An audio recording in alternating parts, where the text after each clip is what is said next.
We're at Designcraft in Canberra and we've gathered a group of industry leaders from the property, building and design community to count down New South Wales and the ACT's top 10 architectural statements for the year. There's an incredible range of projects here, but all of them have this incredible commitment to care and craft, from the very smallest and the very oldest to the very newest, which are cutting edge. I'm really impressed with the range of projects that have been put forward today. They range from really quite spectacular major developments through to much more modern reuse projects. Typically you'd think that Sydney would feature prominently, but that's definitely not the case here. There's a very good split of projects, all featuring good design. Project number 10 impressed Chris Ball of CBD Building with its forward-thinking design. A lot more of this urban consolidation is coming our way with the population growth. We can see that this is how we're going to live, and the smarter we are about the design, I think the smoother the transition will be. Between the showy city and the sleepy suburbs, there's a new breed of apartments wanting to stand out for the right reasons. This is a very modern building, but it's also very modest, John. That's right. What we've tried to do is create something which is very contemporary, but at the same time is very dignified. The southern facade of the building has the main entry, and as we move around to the north, we move out to the large balconies and the communal green corridor that's shared with the neighbours. For a low apartment building, the apartments themselves feel really tall. We've worked really hard to create a volume which is very flexible for the user and has the right proportions. There's enough distance between the living room and the wall that they can move the furniture around, and they can interchange the dining room in the living room and still have quite a good-sized kitchen. This project in particular became a project of passion, to the point where when the project was almost completed, the developer was here with their family planting the trees and hedges. Oh, right. What we aimed to do was to try and set a new standard for medium density living in Canberra. How often do buildings scream, "Look at me"? Good architecture doesn't need to be loud. Sometimes it's about quiet, quality and craft. The light-conscious design of project number 9 appealed to Aidan Mawini of Living Edge. So this house really is about light and air and space. The windows, the light, they really eliminate any shadowing within the space itself, and it very much lends itself to a gallery space. Fly in over any Australian town and it's a landscape of roofs, like little hats pulled down over their eyes. Rethink the roof and everything changes. When we came to this job, it was basically a flat roof that extended from about your height. Not tall. Yeah, not tall. From the front yard and went up, and all you saw was this huge flat roof. What a transformation. So it's opening up and it feels like a gallery, not only because of the generous width, but also that tumbling natural daylight. So all the living happens out here. The living happens out here, centred around the decks and a swimming pool on the lower level. Canberra's virtually a flat place usually, and when you have a hill, you make the most of it, and that's what we tried to do here. And in summer, there's blinds, but in winter, we open it all up and the sun pours into the house. We like what Bruce has done to the house, particularly the way from the front entry you can see right through the house to the back to the trees. And so you can entertain through here, what, 20, 30 people? Oh, more than that. We have visiting friends from Canada. We used to have drinks for them, 70 or 80 people. 70 or 80 people. We're suddenly getting a real picture of how serious you are in your serious kitchen. This house is a 15-year labour of love for Philip and Mary and their architect. Part gallery, part serious entertaining, and part family home. Designcraft's Bob Fenderson admired the ways in which number 8 ticks his boxes for a great holiday home. You have to provide privacy for the people who are going to live there and stay there, and you also have to provide openness to the outdoors. You have to be able to open that house up to let the fresh air in and the sunlight in, and this house does that beautifully. Building in the Aussie bush is full of threats. If the wildlife doesn't take you out, a bushfire just might. So can you design a breezy beach house that's not a bunker? Oh, it's a bit of a climb. Yeah, hi Tim. Yes, it is a bit of a climb. The actual site goes about 10 metres from the street to the eastern corner. So that's a 10-metre fall across. That's quite steep. This is a bushfire-prone area. It's Bell 40 here. It's one down from Flame Zone, which is the highest rating, and we had to take out a few trees here and use the right sorts of materials and details for the house. Now this is a beach house. Fantastic. You've got the light, it's bright. I've got the ocean right here in the kitchen. It's very important to get the view to the ocean and the relationship back to the land, but you've also got neighbours and you don't want to be impeding on their privacy, you don't want them impeding on your privacy, so you really have to work very hard to sort of try and resolve that. So having the two pavilions with a separate courtyard internalised was a good starting point, but then we came to realise that that courtyard could be turned into like an outdoor room which was protected by the wings of the building. So why wouldn't you just put a big deck out the front? Well, oceanside living is really nice, but the breeze isn't always so benign. So we've got layers here where you can close the glass doors and get a real wind break, but you can also get the northern sun in winter through the roof, which is really important, that northern sun can come right back in winter to the kitchen floor, and that makes a very big difference. A beach house really needs to do it all. Open in summer, closed in winter, feel cosy for one or when it's a full house at peak season. But to do all that in complete privacy just asks you to kick off your shoes.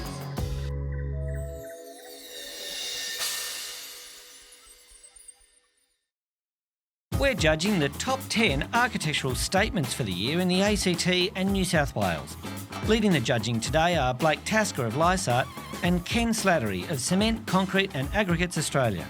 I think the range of experiences that the judges have got really brings some quite interesting and very valuable experiences to the judging process.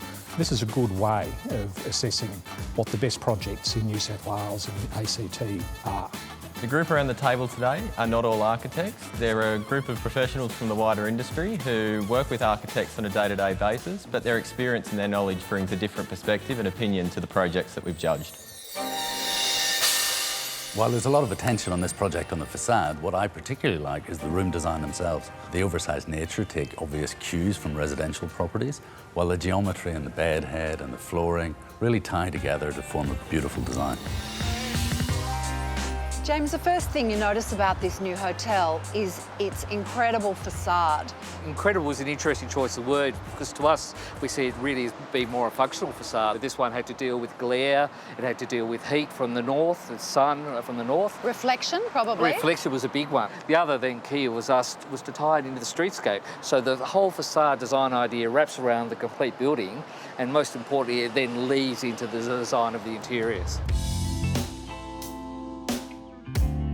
So we tried to pick up like subtle notes in the flooring. The bedhead geometry was inspired by the facade, but kind of deconstructing it in a way. And then I notice your carpets are really soft and botanical. Absolutely. If it's too geometric, it gets too hard.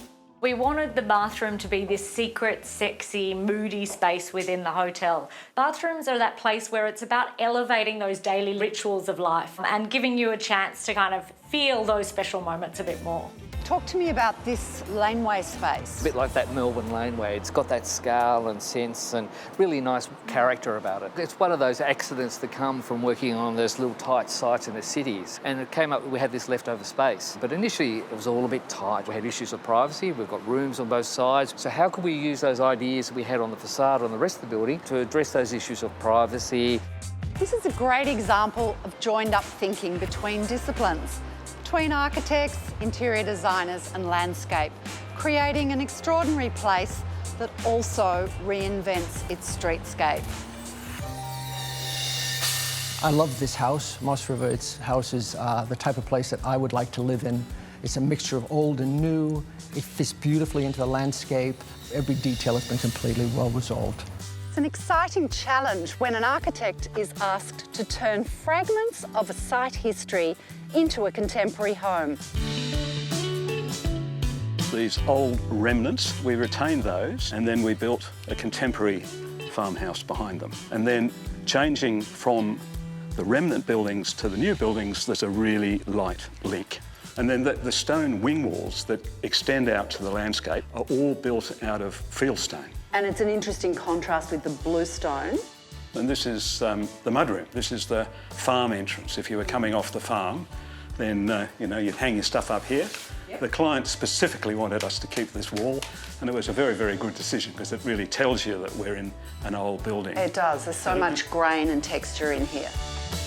We wanted to build the building on the platform of the original house, but this living wing projects towards the river, and it actually cantilevers. Oh, well, it's quite a steep site, isn't it? It is quite a steep site. But you've chosen to go all on one level. All on one level, and not to build down onto the slope, but to cantilever out towards the river. Rodney, it's quite a subtle cantilever. Is it hung off the wall?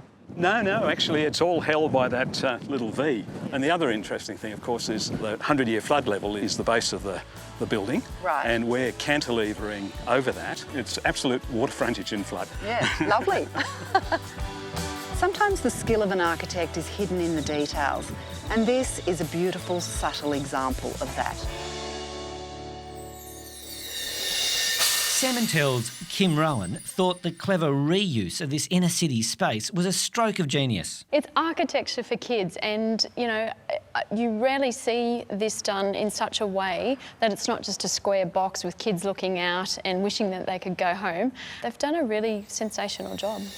Our ever-changing inner city populations will always need community services, but where do we find the spaces to put them? Childcare centres typically are single-level projects. In this case, we're in this 4-storey industrial building from the 1920s, which has had many different lives. And so, yeah, it was quite a challenge, but I guess this is the issue we face with increased density in the city. We've had a baby boom, which is wonderful. Families are choosing to stay in the city now, not leave and not bring their children up elsewhere. So we have had to provide childcare right through the city. The other thing we're able to do as well is provide beautiful childcare facilities with this exciting bridge linking to a treehouse. I did envisage a pole, a fireman's pole, the children could slide down, but regulations didn't quite allow that. You were never going to get that. In that mini-city concept, we call this the sort of the plaza. It has a connection to the sky, but it also, because it's over 2 levels, has a series of windows, so different parts of the facility can kind of look down onto this space. And a kind of a sand feature that obviously is like a castle. Another light well and starts again and runs down to the level below. So we made lots of models to try and get the shape right, and we really just wanted that kind of light cone effect. Sometimes constraints like place or regulation result in clever, subtle designs that reinvent not just their own building, but impact an entire neighbourhood.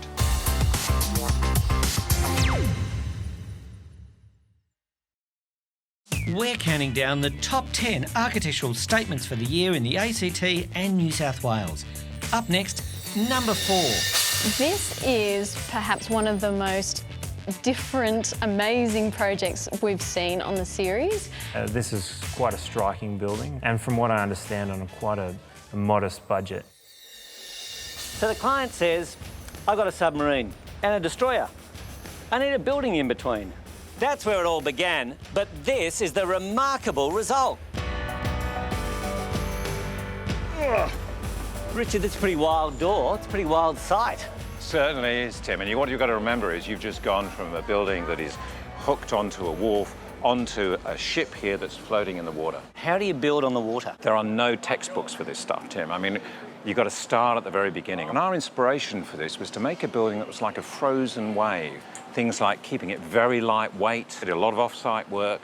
The structure of our building is like the structure of these vessels. Series of ribs that frame these portals and metal panels that glue them together. So there's no textbook, but I think you might have just written it. The brief for the building was to provide access to the vessels, both physical and virtual. So we have a film which puts the vessels at action stations, and we have this table here. We want to make sense of the vessels because they're here in retirement at the Maritime Museum, but we want to bring them back to life and really get the people to understand what it was like when they were at sea. We're trying to give a sense in a way that this building was just like one of these vessels. And maybe from some angles you can't tell the difference. But This building is more than that. It's commemorating something. And an important part of that is understanding the people who served on them. It's a really significant factor, and we have to think carefully about how do we make an architecture that can honour that experience. I've been so pleased at the feedback we've got from the veterans. I think they see this as a very unusual building, one whose design is so clearly linked to the vessels they served on, and in a way honours their service and their experience. Blake Tasker of Lysart loved the design and location of our number 3 project. It features some impressive architectural elements as well as some impressive engineering design, which has absolutely resulted in a structure which maximises its position on the harbour edge. In an age of mass production, architects are increasing their use of craft to add quality, detail and grain.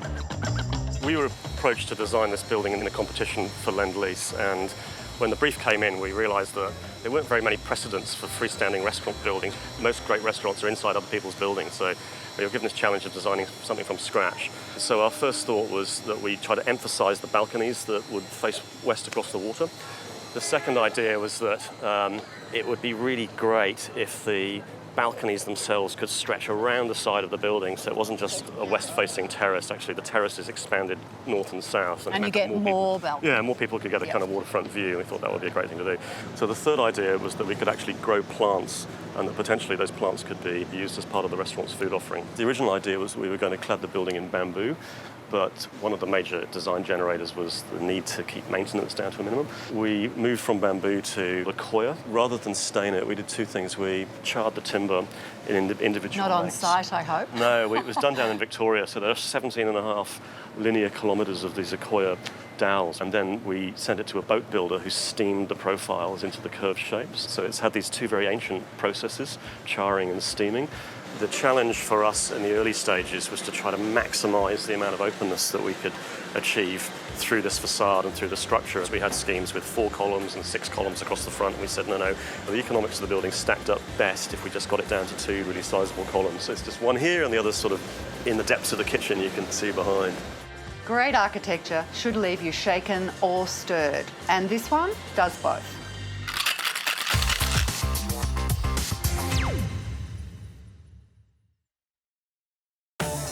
We're down to the number 2 project in our countdown of the top 10 architectural statements for the year in the ACT and New South Wales. Ken Slattery of Cement, Concrete and Aggregates Australia praised this project for its unassuming design. The way that the project is integrated with its site is probably one of the most interesting parts of its overall design.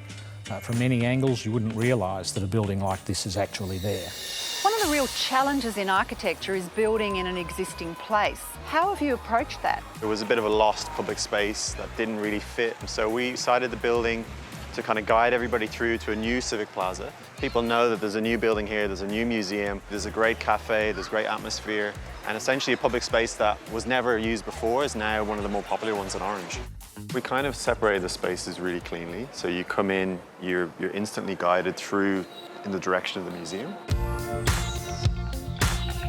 So you can see the fold in the ceiling follows through into the gallery space as well, and it gives you a hint of sort of what's above on the roof. What you end up with is a really playful hill here, and then it flattens out at that ridge point into a civic lawn. But to be honest, I think the most rewarding part of it is literally just seeing kids rolling down the hill, and adults for that matter.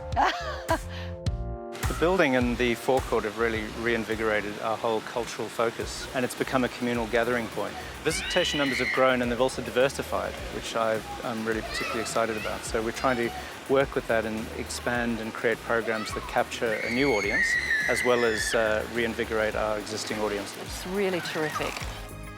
Intelligent, well thought out design can have a ripple effect in a regional place. I have no doubt that this building will act as a magnet for cultural tourism for many years to come. And now the number 1 architectural statement in New South Wales and the ACT for the year. Our number 1 project, Willinga Park, features almost Jurassic Park scale, and it's easy to get swept up in that as you enter the property. It's really been built as a legacy for the long term, and I think it's spectacular. Okay, are you sitting down?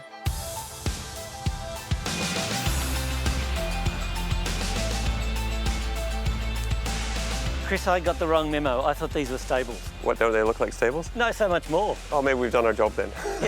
The roofs themselves have been sort of kicked up and fold on themselves to grab those northeasterly cool breezes that come down and keep the horses comfortable. We've kept to natural materials where possible. We've got stone, timbers from some of the trees on site, some of the black butts, so that this thing ages in place. The roofs, you'll also notice, are copper. In a few years' time, it'll probably start to tarnish a bit green and it'll be ever-changing. Let me guess, these must be the club rooms. Not quite. These are the tack ribs. This is where we keep all the smelly old rugs and saddles. But it's got a really premium feel. It might be something different in the future. We've purposely made this so it could be a restaurant down the track. It might not always be about horses. This is where you come and we host the international judges for the competitions, any special spectators or corporates. This is where they hang out and you have a good view of the Grand Prix arena. What's needed in equestrian pursuits in Australia at the moment is to engage the community and get behind horses. But I hope people come here for things other than the equine pursuits, and maybe we'll have open night cinemas, in the gardens, small music festivals, art festivals, sculpture exhibitions. I mean, the space can be used for so many things. I want this to go on for a long time, and quality will persist, and people will come here well after I'm gone and be amazed at how this happened. What really blows my mind is the closer you get, the more you discover how big one man's vision really is. This takes the next level to the next level. Next week on Australia by Design Architecture, we count down the top 10 architectural statements for the year in Queensland.